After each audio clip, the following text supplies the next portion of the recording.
Hey everybody, it's Tailor and welcome back to Dizzy Hearts Chapter 1. Right then, last we left off, wow, that was a really cool little, opening song. And we are on our way to the city of Lungarde, I guess. The gates of the city are already open for us. I watch as the caravan, wagon by wagon, disappears beyond the thick granite walls as my own creaks and bounces on a rough stone road flanked by dunes of shoveled snow. It's the first bit of proper city comforts I've seen since Alabast. I eagerly watch as we pass through the gates into the town. Zoom! And Hi. Welcome to Lungarde. She stands here at the door, guarding it from something or other. Thank you! The first elf I've met beyond the rift. It actually happened. Well, I mean, okay, the ears kind of, but... Pointy ears typically, of course, means an elf, but doesn't have to, so I don't immediately assume elf. Huh? The buildings aren't stone? Even the tallest structures I can see are constructed of wooden planks. Really? Because this looks like stone to me. Wouldn't the stone from the mountains keep them warmer? I'll have to duck into one of these places first chance I get to see what's up. Above the roofs and eaves, 1,000 chains of smoke billow into the sky and dissipate into the wind. Not a single structure's chimney is unlit. Some of it filters down to the ground level and tickles my nose. You're almost unpleasant. Who would have thought that such thick stuff like the spiky trees could have the same kinds of smells as the mosses back home? Sriva, your eyes are wandering again. And your eyes aren't. Don't tell me you think this place is boring just because you've been here one too many times. I'm gonna let my eyes savor this city while I'm not too much of a boring old world-weary adult. That's a good spirit. I knew Lungarde would shake the frost off your head. Okay. We park our many wagons in a square not far from something that could well be a palace. It's certainly the largest, tallest structure in the city, and I can't imagine that it's not meant for great things. Yeah, give me a second to actually... Statue. Yeah, the backgrounds are all really nice so far. Whatever great things might be around here. Zoom and enhance. But enough wondering for now. I have a job to do. Do you? What would that be? I jump to the old musty storage wagon and drag out a table, a few baskets for the trader's old trinkets, chairs to keep our behinds out of the snow. The elves in the square are bundled into thick clothes as they walk to and fro, often glancing at the caravan, eager to see what we have to trade before you put it out. Some of them are already carrying what they wish to trade with us. Looks like the usual regional fabrics and the all-essential dried foods the traders need to live on. The Antonians are definitely used to this. Whatever. There are a few unusual things in those arms, as always. One elf looks to have a quite thick notebook in hand, not like anything I've seen before. I wonder why she'd trade that away. Is it like the book from the opening? Under the brings there a heavy barrel of something, probably a drink. A nice keg of wine, ale, I don't know. And a barrel of vodka. A few elves wearing similar Russian elves. Oh God, no. A few elves wearing similar clothes and standing close aside to one another, wait with baskets filled with some oddity. Okay, so I'm gonna wonder now, because it did occur to me, although, well, it sort of did, but I kind of kept put her off at first. Is this like the equivalent of like a silhouette character?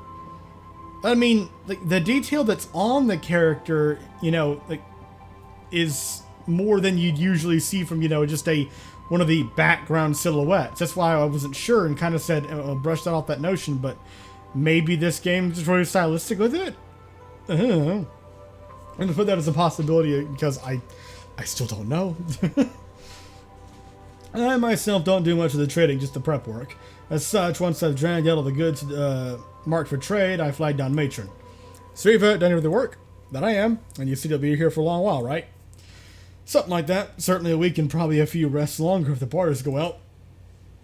Then you don't mind if I wander off again? You're free to do as you will, kid. I'm only responsible for you because I want to be. She gives a hearty laugh and shows me the direction of the nearby street. Thank you, Mom. There's a good tailor around here. If you need a proper coat instead of those ragged blankets, go on, get yourself taken care of. She wanders off to a customer holding some kind of a canvas. That wasn't one of ours, I think. I guess I'll get a good look at it in our drive out, since Matron is already haggling for it.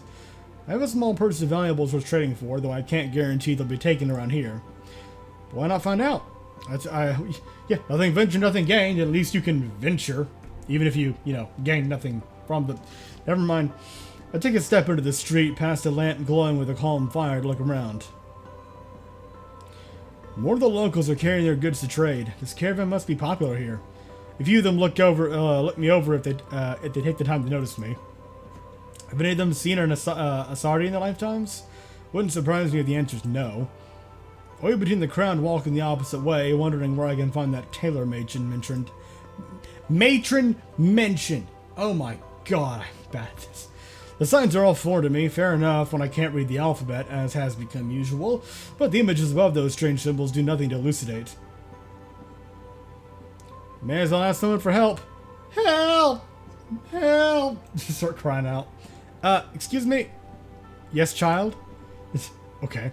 I'm not, never mind. I was told there was a tailor on here. I could use a new coat. Oh, I can imagine. You're clutching those blankets like you love them. It's an interesting metaphor. Well, not metaphor. Fuck. Comparison. That's the... Oh, the tailor you were told about must have been, Nedimia. She'll make you something good for sure. No, I think that's a left, then a right. You can't miss it. Oh, but I can, Will. I might... I might actually. What kind of sign am I looking for? Considering who Nedimia usually works for? Windows. But perhaps her sign of a flower made of needles will do for you. I see, thank you. Have a good time with the square. Oh, certainly. I'll tease a good time out of him for sure. Wait. I'll tease a good time out of him for sure. Okay. As she walks away, I'm not quite sure what to make of that. Not quite sure what that smile on her face means. I'm not entirely sure who she was. Never mind. Let's see. Left and right, and a flower made of needles. Stars surrounding that strange cold moon. Mountains balancing a seesaw of.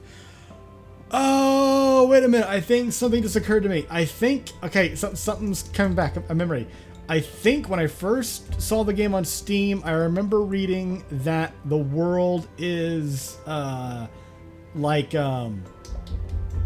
tidally locked, I think. So that, okay, that's probably, if I'm remembering correctly, that makes sense. That's why. She's from the part of the world that's always daylight, and now she's on the side of the world that's always night. Okay, I think that sounds familiar. Okay. Stars surrounding that strange cold moon, mountains balancing a seesaw, feathers and vegetables, a tulip dancing. I spy the green window panes before I come to the strange undulations of the red petal-like needles painted onto the wooden sign. I see the place. I walk up to the door, tug at a rough brass handle and... Had enough of this damn party already. Good! Hello, small elf. Uh-oh. Oh.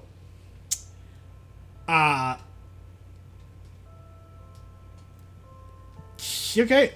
Ow. What? I open my eyes and stare at the furious face in front of me. I'm on the ground, hands on my knees, on my hands and knees, and very warm. I think that must be the heat escaping out of the door since my blankets are scattered all around me. Or it's the small elf underneath me. Hi. Ow.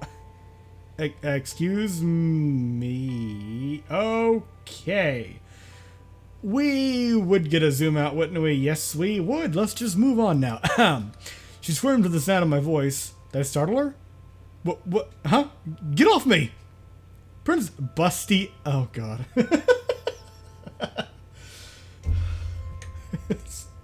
Sometimes I don't read the names first in these, and I say that secondary. This time it just kind of jumped out at me, I don't know why. Glad it did though, because God, I would have the surprise otherwise would have been, well, maybe not so surprising. Princess! Someone shouts out from behind inside the shop before their feet catch up with their voice and stand behind beside the pile I have made with this girl. Please don't call me that. Wait, I don't recognize that voice. Does that mean? Oh no. This stupid idiot ran into me. Okay, now please, words like stupid idiot aren't necessary. I doubt that very much, Princess. You were the one who wasn't looking where you were going. Oh, hey look, someone's understanding. There's a bit more squirming from the small figure I'm tangled up with, but I can feel her huff and frustration. This girl underneath me is maybe actually a princess? Maybe she lives in that palace. Unless it's just a pet name for her, I might be in huge trouble for assaulting royalty. Now, miss, are you well?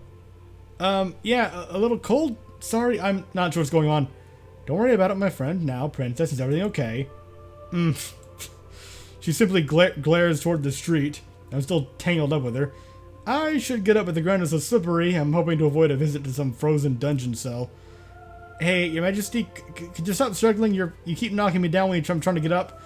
Give me a moment and I'll be off you and you won't have to worry about me again, okay? Just back to the caravan. I'd like that myself. There's another voice, one standing next to the first. I didn't hear her walk over. Stay still, princess, and let the traitor girl get up. Fine. Okay, hello. The princess stopped squirming, giving me a chance to finally find purchase so I can push myself up to the street, up to my feet. Ugh. Thank you, princess. The word sticks in my throat. Manners, merci. I shouldn't put the accent on it every time because that's gonna feel annoying. I'm gonna say mercy. Fine. You're welcome.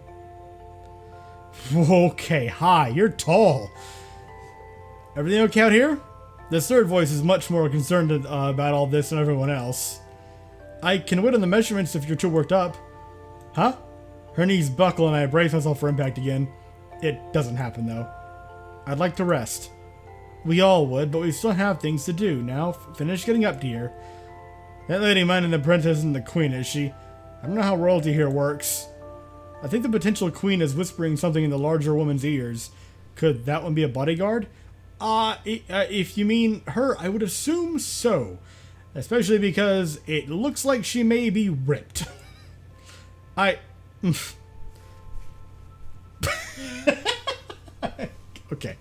The princess finally gets to her feet. I return to mine and shake my blankets free of dirt and snow. Despite brushing the snow off, they're still soaked with water. Great. Ugh, yeah.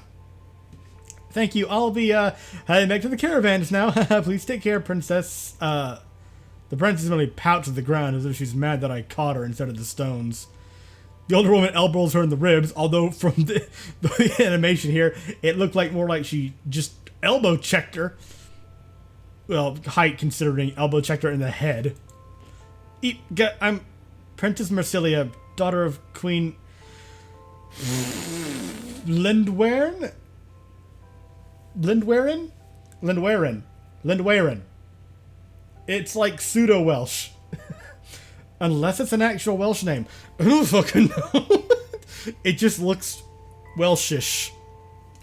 Lindwaren is what I'm guessing is how that's supposed to be pronounced. And head of the Chambers of Faith. So it is a little, she does a little curtsy without actually bowing to me. Marsilia, so she really is a princess. Busty elf.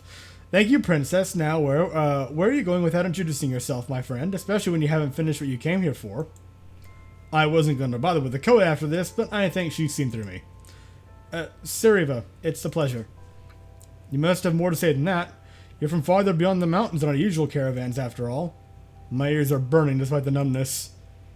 If Chase says any sign, this girl needs to get inside quick before a snowflake gives her frostbite. Please come in and we'll make things right. What? Huh? Pardon? The woman, the one who must be the tailor, steps back from the doorway and beckons us inside. Ooh. Cozy. Drums. Drums in the tailor shop. There's a... Wait. Never mind, my brain just blanked out. That happens. Don't mind me.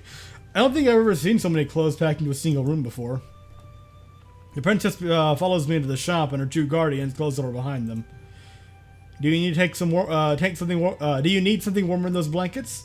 If you find a proper coat, please take it. No charge either. That's okay. That's very generous of you. What? Really? Really? I'm already getting paid well. Please don't worry. Now, The tailor looks past me, wondering what she's meant to do now, and presumably hoping someone will provide her with an answer. We seem to be at an impasse. Finish the measuring, Nadimia. That's what we came here for, after all. I know the princess will be more cooperative this time, she says, kind of just angling her elbow at her, just, you know. Tailor nods the regal elf, then beckons the...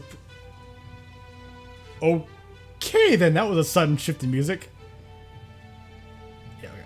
The tailor nods the regal elf, then beckons the princess to a part of the room with the measuring tape and thread are strewn about. That must be the aftermath of the argument. It takes her a moment and a nudge in the ribs. There we go. But the princess heads to meet the tailor. Now, Miss Riva, please give me a chance to introduce myself and my entourage. Yes, please, because I'd like a name to refer to you by rather than just Busty Elf. I mean, that technically goes for both of you. Okay, never mind. Why did I go there? Why do I always fucking do this? I am... Honore? A priestess of Milbria. So she doesn't have the queen after all. Unless it's one of those cultures with royalty and religion intermingled. Those are called theocracies. It's my job, among others, to help instruct Princess Massilia in various aspects of her royal duties. And so I do apologize for her unbecoming behavior. No worries. I appreciate the apology, and I'm doing fine. The coat is more than enough. And Nail is the princess's bodyguard. Nail. Alright, I mean, I think I would say Hammer might be more, but okay. I was right about that one at least. Nail keeps silent, standing where she can keep an eye on both me and the princess. She must assume the worst of everyone. Part of her job. I'd assume as such if you're the bodyguard for, you know, a family member of the head of state. Yeah, probably best to be on the lookout for anyone and anything just in case. And finally, this tailor is the lovely Nadimia. Okay. It's a pleasure to meet you. She keeps the focus on Massilia, jotting down quick notes with an ink-coated feather after each measurement. Not a lot to no. No. Bad at. No. Do let me know if you see a coat you like, okay? Oh, yes. Let me warm up a little first, please. Naturally. No rush. They're also accommodating, which is nice. I head back over to the center of the room where a fireplace crackles away beneath a brick chimney, so not all wood construction then. Oh, okay. Breathing in the warmth as if I could drink in the whole sun, I let go of my blankets and turn some heads. Oh, those clothes are gorgeous. They won't keep you warm outside even a bit, but her hands tremble as she desperately tries not to drop her tape measure. I must see them. These are the warmest clothes I have. They're meant to be airy. Trust me, I know exactly what you mean. I look over the many articles of clothing nearby. All of it appears tight, warm, and mostly wool or something like it.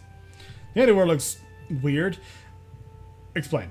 Most of it looks like more basic stuff, but some of it has weird ties in the groin. Anyway, coats are all I need right now. I saw a lovely greenish one that almost matches what I'm wearing now. Is this one okay? Of course. Does it fit alright? You can take it back to me if you need to get it adjusted. Let's see. Oh, that's nice. Oh, a little hat too. I tried it on. It fits snugly enough, especially when I adjust the straps. I think they'll be fine. Do you have a mirror? Oh, no. Sorry. She turns to the princess again and takes one last measurement. Okay, I'm gonna go on one of two guesses here. Either A, the most natural explanation being that something happened to hurt me, or for whatever reason she just doesn't have one. The secondary is, well, the less plausible, but since this is a fantasy story, you know, no less possible per se. You know, that there's some supernatural reason why there's no mirror, like a cultural. Oh, maybe there's like some weird cultural aversion to mirrors, or maybe it is something supernatural. I don't fucking know. Just where my head went first. I'm all done. I'll adjust for you in a few days. You're going to look stunning, princess. I'm certain she will with your talent, my dear. Now, that's the last thing we need to do. Finally. There she goes. The princess puts on her coat back on and rushes the door again. Just a moment, though. Mr. Sariva, I would like to ask if you'd be interested in staying with us at the princess's manor. What? Hang on. Yeah. There's a spare room in Arcelia's mansion that you're welcome to stay in while the traders are in town. Who said she could stay? I hardly know her. No one has said she could stay as of yet, but I imagine this poor Rift girl could use a warm place to sleep in a caravan. So, why not let her stay as a guest? Only a few rests. The servants will take care of her, and you'll need to do nothing but be polite until she leaves. Be polite? Who knows? Perhaps it'll be a nice distraction for us. Oh, so you're saying she's the oddity, is that it? No. Shouldn't assume that, but, I suppose it's up to the princess, who already has voiced her, displeasure at the notion. But I won't lie, I've not been doing well in the cold. I'd accept your offer if you're willing to provide the space. I'm even closer to the fire than I was a minute ago. I hid in the snow has frozen my brain. Am I that eager to spend the next few nights in a home of a bratty princess? Make your stay with one of my sisters or something. They're likely ready for the party. They can handle a guest. The party, okay. I suppose I could. Yuli could always use another person supporting the... Yuli could always use another person supporting... Wait. Certainly. I guess it'll be okay. I mean, if she stays in the chambers of... Then it's settled. Mr. Eva, please take that coat and any of the garments you need. Make sure that Miss Nadimi has paid for them, so don't worry about cost. just start pulling clothes off the shelves. And once you're ready to go, the coach is just outside. It'll be off when you say the word, our treasured guest. This feels fishy. Maybe I'm just paranoid and cynical, but this feels fishy. Onire's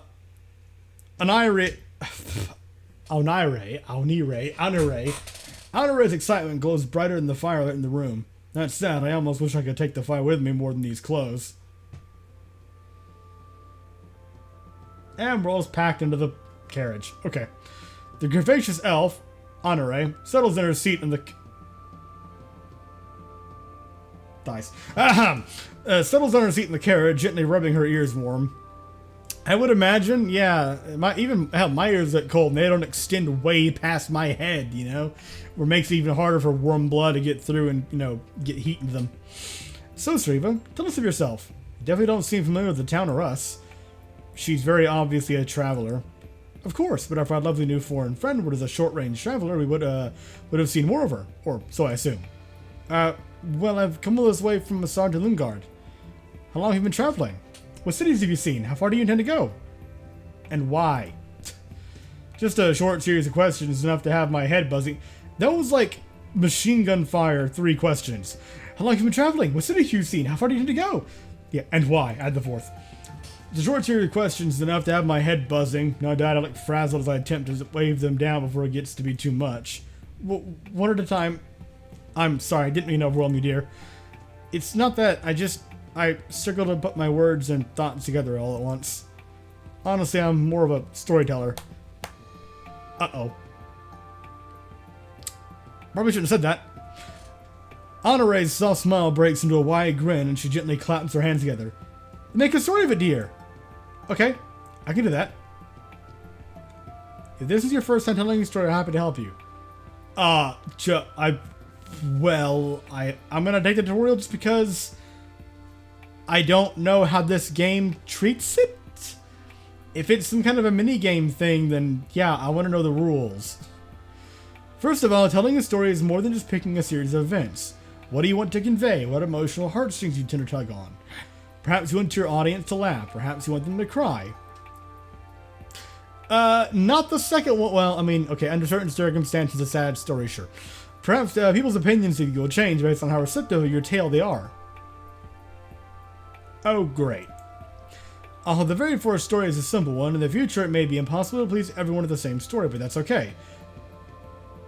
I smell reached in my pocket, running my fingers over some familiar wooden shape before plucking one out. What's that?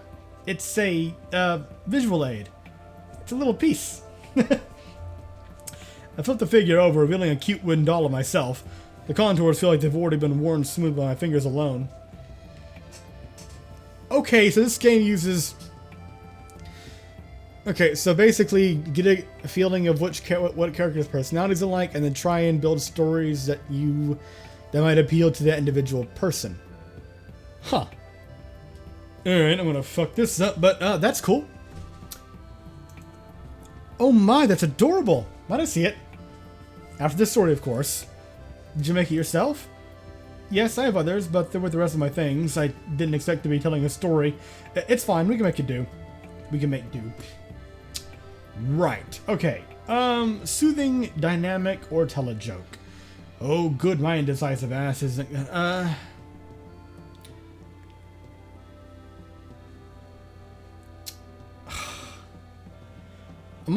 almost assuming that each one of these might go for each one of these three.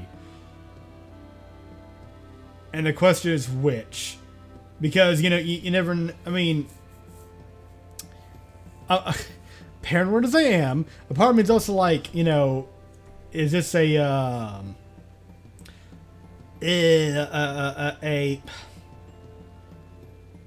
Damn it, it's... twisted expectations kind of thing, you know? Where, say, as stoic as Nail is, maybe she likes jokes. I don't know. Maybe, or maybe she liked the dynamic introduction, or maybe, I don't...